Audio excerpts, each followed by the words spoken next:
গত ৪ আগস্ট ফেনীর মহিপাল এলাকায় বৈষম্য বিরোধী ছাত্র আন্দোলন চলাকালীন ছাত্র জনতার উপর হামলা, গুলিবর্ষণ ও হত্যাকাণ্ডের ঘটনায় সামাজিক যোগাযোগ মাধ্যমে প্রাপ্ত ভিডিও পর্যালোচনা করে গুলিবর্ষণকারী ফেনী পৌর ছাত্রলীগের কুখ্যাত সাধারণ সম্পাদক এজাহার নামীয় পলাতক আসামি ওসমান গনি লিটনকে রাজধানীর বাড্ডা থেকে গ্রেফতার করেছে র্যাব ৭ ও র্যাব ১-এর যৌথ আভিযানিক দল।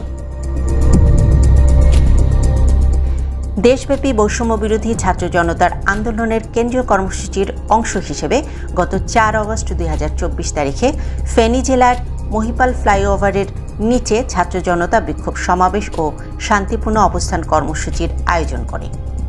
উক্ত কর্মসূচিতে ফেনী জেলার বিভিন্ন এলাকা থেকে আগত ছাত্র জনতার সাথে নবম শ্রেণীর ছাত্র ভিকটিম ওয়াকিল আহমদ শিহাব অংশগ্রহণ করে বিভিন্ন স্লোগান দিতে থাকেন।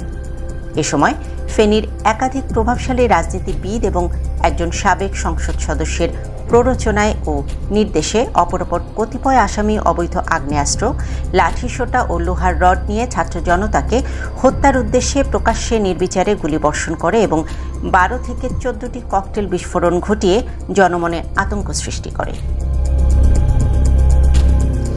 এ সময় ভিকটিম ওয়াকিল আহমদ শিহাব আহত অবস্থায় প্রাণ বাঁচানোর উদ্দেশ্যে মহিপাল প্লাজা মার্কেটে আশ্রয় নেওয়ার চেষ্টা করলে আসামিরা ভিকটিমের কপালে এবং শরীরের বিভিন্ন স্থানে ৯ থেকে ১০টি গুলি করায় ভিকটিম গুরুতর আহত অবস্থায় মাটিতে লুটিয়ে পড়লে আসামিরা পুনরায় ভিকটিমকে হত্যার উদ্দেশ্যে লাঠিসোঁটা, লোহার রড ও রাইফেলের বাট দিয়ে পিটিয়ে ভিকটিমের মৃত্যু নিশ্চিত করে। পরবর্তীতে ভিকটিমের মাতা এবং ছাত্র জনতা ভিকটিমকে উদ্ধার করে চিকিৎসার জন্য ফেনী সদর হাসপাতালে নিয়ে গেলে কর্তব্যরত চিকিৎসক ভিকটিম ওয়াকিল আহমদ শিহাবকে মৃত ঘোষণা করেন। উক্ত ঘটনায় ভিকটিমের মাতা বাদী হয়ে ফেনী জেলার ফেনী মডেল থানায় ১৫১ জন